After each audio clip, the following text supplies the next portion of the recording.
Joseph, turn yourself in. That's what you best do. Turn yourself in, Joseph. And that ain't no lie. Turn yourself in. Joseph, turn yourself in. That's what you best do. Turn yourself in, Joseph. And that ain't no lie. Turn yourself in. Call me. Turn yourself in. Today at noon on Fox 8, a grandfather of 3 children killed in a fire pleads with his son to surrender to police. Good afternoon, I'm Liz Reyes. That fire in New Orleans East killed 2 boys, ages 8 and 3, and a 5-year-old girl. Andres Fuentes is live on America Street in the Plum Orchard neighborhood. Andres. Liz, I've been here all morning long and talking to a lot of the family members that have come by, and they say the same thing. This is the worst day of their lives, and neighbors tell me the same thing as well. This is a traumatic day for them. They're never, ever going to see the 3 children that used to play right here on this front lawn ever again. Now, according to the New Orleans Police Department, they are investigating this as a triple homicide, and they did tell us early this morning that they did get a 911 call from the mother of the 3 children as she was coming home from work. She told the police that the father of the children were threatening to burn down the house, and family members as well as neighbors all identify that father as Joseph Washington. Now, we also got surveillance video from a nearby neighbor which shows a man coming out of the home, down the steps and into a car, and then driving off as the back of the house starts to catch on fire. That's the surveillance video that police right now are looking into and trying to identify whether or not that is Joseph Washington. Now, according to the fire department, firefighters rushed to the scene as soon as they got word that there was a fire here on the block. And they found that neighbors were here rushing to the scene as well, trying to get as many children out as possible, because a lot of these neighbors are very close-knit. They knew that there were 3 children still inside. They did their best. Firefighters say that they found a 5-year-old girl and an 8-year-old boy near the front door, looking like they were trying to open the front door actually to escape the flames. They were quickly removed from the homes. Some neighbors and some fire officials tried to do their best to resuscitate them. They rushed them to the hospital, and unfortunately, that's where they died. As far as the 3-year-old boy, fire officials tell me that he was in the middle of the house, and it took firefighters longer to get inside because of the flames, and unfortunately, he died on the scene. I spoke to the neighborhood association president, who really could not comprehend exactly what happened here. This tragedy struck her more than most. Take a listen.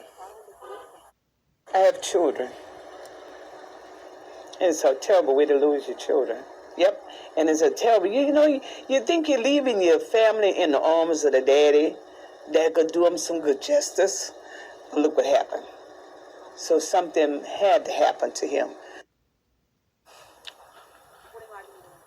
Now, neighbors in the area have been spending some time this morning trying to clean up some of the supplies and emergency equipment that firefighters and police have left behind, as well as you're looking a live look right now at some of the balloons that people in the community have left behind as well for the family right here. I got word that most of the family still right now in the hospital grieving this loss, and as we get more information about how they're doing, we'll be updating you on air and online, as well as the NOPD as they continue investigating this now triple homicide. But we also got word from Councilwoman Helena Moreno that the domestic violence vigil that will be happening outside of City Hall this afternoon, there will also be a portion dedicated to the 3 children who died here due to the fire, and that all starting at 4 o'clock this afternoon. But for now, reporting live here in New Orleans East, back to you, Liz.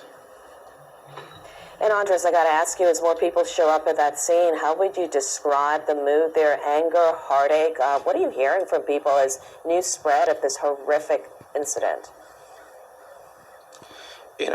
Like I said, for the families, for sure, family members that have trickled in, it's the worst day of their lives.